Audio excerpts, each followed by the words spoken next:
Welcome back to the channel. I'm Hank Strange. Once again, I have found myself having to make one of these videos in the wake of something tragic that happens in our country. And I don't know, I'm getting burnt out on it. I'm sure you're getting burnt out on it out there. So here I am, I'm still gonna do it, right? Still gotta talk about stuff going on.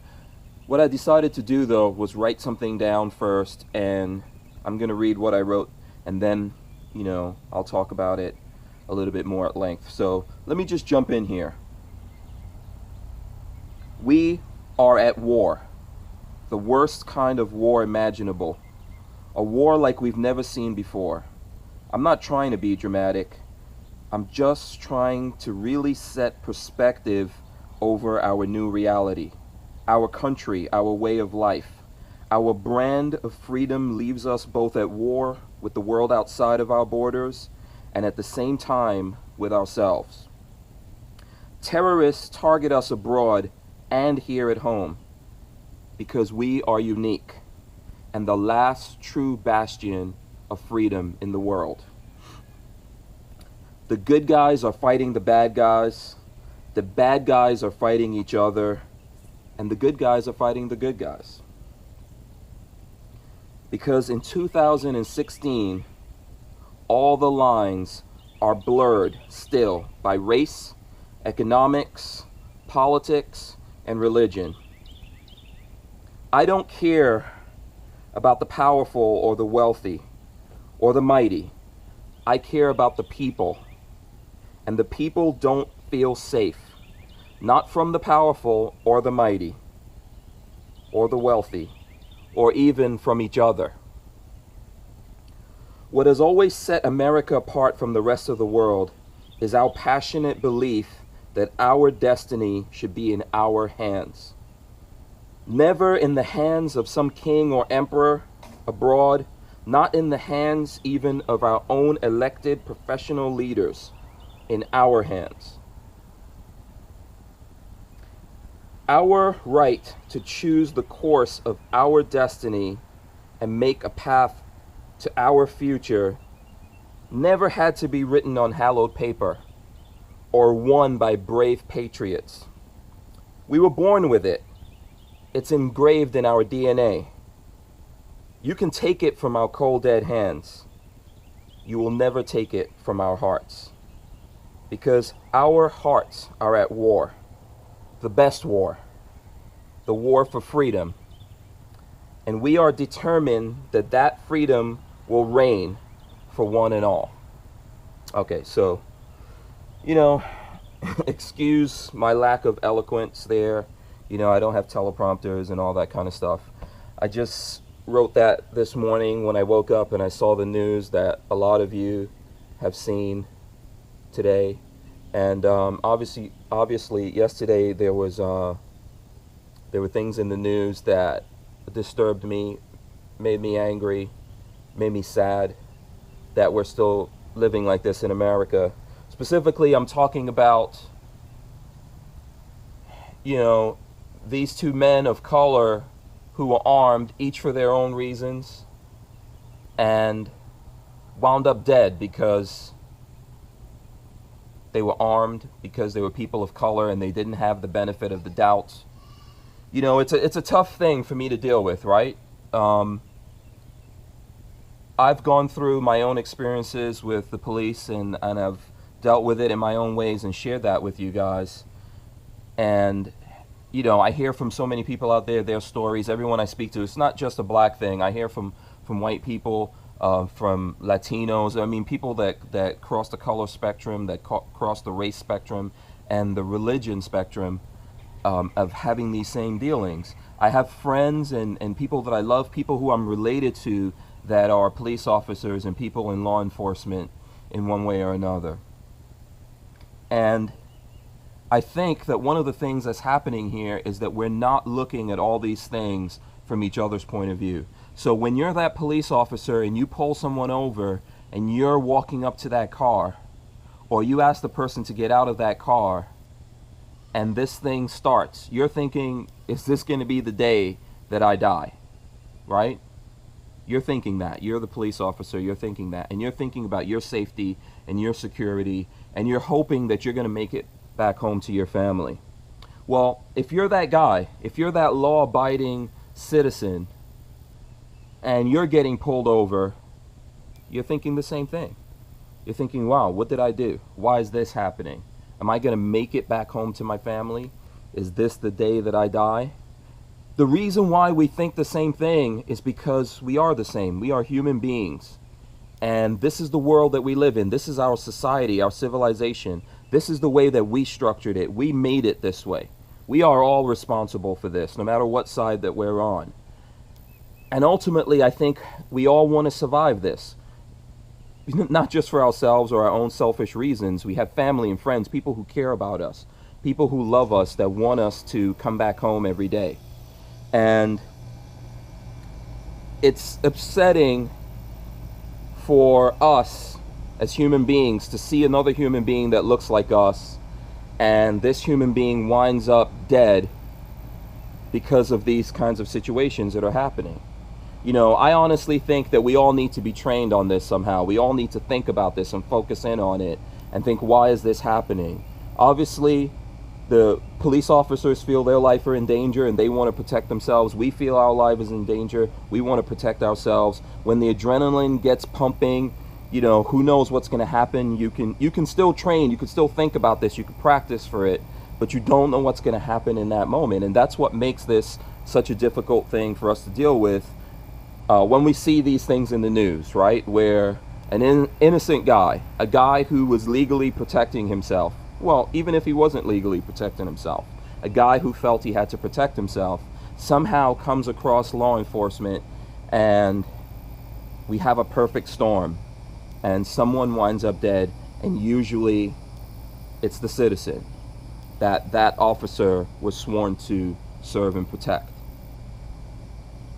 It's terrible, you know. And right now, we're not even getting time anymore in this world, you know, of if it bleeds, it leads, and everyone's a journalist out there, myself included. You know, we all have the power of the internet and these devices that we use to broadcast immediately what's happening in our microcosm and send it out into the universe, and then everyone formulates their opinion. It's, you know, it's creating this angst, you know. It's putting us all on edge because we could do this. I don't think it's a bad thing. I think we have to do it because I don't believe in the news media anymore.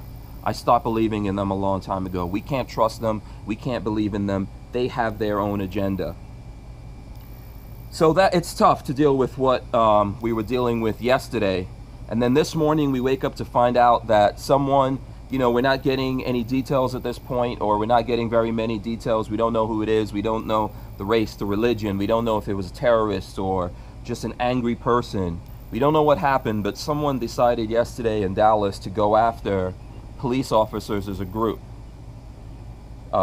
Some group of people. As I said, we don't know what the details are, but we know the end result is we've lost some of those police officers, and those that are alive and, you know, and injured are going to be forever changed, and those who are alive and uninjured are going to be forever changed, and police officers around the country are going to be forever changed, and not for the better, for the worse, because now they have even more of a reason to fear us when they approach us, the citizen that they're citizens who are sworn to serve and protect other citizens. And for the most part, yes, I agree that there are a few police officers, a few people in law enforcement that are racist, that are violent, that are problems and should not be there. I agree with that. But the majority of people who choose to pursue this profession are good people. They're people just like me and you. They're people of all colors, all races, all religions, all beliefs. They're pro-gun guys and they're anti-gun guys. And right now, the situation's gotten worse because we don't trust them, they don't trust us. We're afraid of them, they're afraid of us. We are each other's enemies. People on the outside, the world outside, is trying to take away what we are as Americans, what we believe in. and inside we're at war with each other. It's a crazy thing, but it's something that we have to start by admitting that it's happening. We have to face the reality of what's going on. You know, right now we're in the middle of this election season where none of us are happy with the people that are running for public office. You know, we don't trust them, we don't believe in them, you know, we think they're self-serving. We don't trust the person who's in the presidential office right now. We don't trust the guy in the White House right now. So what do we do? You know, how do we deal with this? I'm sure that, you know, coming from the point of view of a gun guy, of a pro-gun guy, of a believer in the Second Amendment, I'm sure this is going to be a further attack on the Second Amendment. But let me put something in perspective for you here. No one in government, no one in power, none of our leaders are going to give up their guns. And I don't blame them. They feel like they have to protect themselves. Those police officers in Dallas and police officers around the country, around the world, feel like they need to protect themselves. Or just not do this job. But someone has to do it. So they're not going to give up their guns. They're probably going to get more guns, more armor, more training. I don't think that the Secret Service that protects the president is going to decide that they're going to give up their guns. I don't think, regardless of what the president believes, that he's going to say, even we should give up our guns. The politicians, the senators, the congressmen, the governors, the mayors, our leaders are not going to give up their protection. They won't give up their guns, but they're going to ask you to. They're going to say that the solution is for you to give up that tool that you use to defend yourself, protect yourself, feed yourself, that you use for your entertainment and sport. Whatever it is you want to use it for, it matters not to me. They're going to ask you to give it up. Why would you do that? Why would you want to live in this world where a few people have the power to protect themselves and exert force over the masses? Why would you want to live in that world? What about our world today makes you think that that's going to be a better place to live? It won't. I can't bring myself to believe that. I hope you don't bring yourself to believe that. You know, I'm obviously speaking to the choir, the people who believe who I do, for the most part. But I know there's some people out there that don't believe what I do. I understand that. I'm doing this so that you can have the right to think and believe whatever you want to. But I'm just going to ask you to consider this. Do you really think that there's a few people in the world that know better than you, that are better than you, and those are the only people who should be able to defend themselves and have the ability to exert force over others? Do you really believe that? Do you think that's going to go to a good place? Do you think that's going to make a better world? I know in your heart you don't. I know in my heart I don't. So, as discouraging as this news is, as sad and as terrible as it is constantly to deal with these things, a few weeks ago we were dealing with these kids here in my home state of Florida, in Orlando, kids who were choosing to congregate with each other, who had the right to be who they are. They were attacked and they were killed. And we were all devastated about that, because one person had the ability to exert force over them. If you think that you can end that by waving a magic wand and taking guns out of the world, you're thinking wrong. You're not looking at the reality. The truth is, we'll never get rid of it. Weapons are here to stay. They've been here for a long time. They will continue to be here. We will always find a way to fight each other, to hurt each other, to kill each other, to be destructive. But the way that goodness will prevail in this world is if some people are willing to fight for the ability to defend the others. That's it. That's what most of us pro-Second Amendment gun guys, that's what we believe in. That's why we spend our money on these things. That's why we train That's why we get out here and we try to talk to you and we try to show you that this is something that we should never give up. Something that you don't have to write it down somewhere to tell us that we have this ability to defend ourselves. We were born with it. We'll die with it. So anyway, I don't want to, make this last too long. I think I'm already approaching 15, 16 minutes here, and I know the people out there have a short attention span. Folks have asked me to say something about it and say what I think, and here I've said it. I'm going to include what I just read at the beginning of this video. I'm going to, put it in the description or create some kind of links to it somewhere, wherever I post it. It's just my thoughts that I put down today and what I think. And, when I first started doing this, I got a lot of flack because every time I ended my videos, I said peace out. And amongst my own brothers in arms, they were like, what are you talking about, peace? And I always try to explain to people the concept of si vis pacem para bellum, which means if you seek peace, you must prepare for war. Peace has to be fought for, it has to be defended. People have to die for peace to actually reign.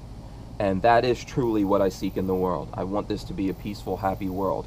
I want us all to be able to be who we are and live our lives the way that we want to live it. That's truly what I wish for the world.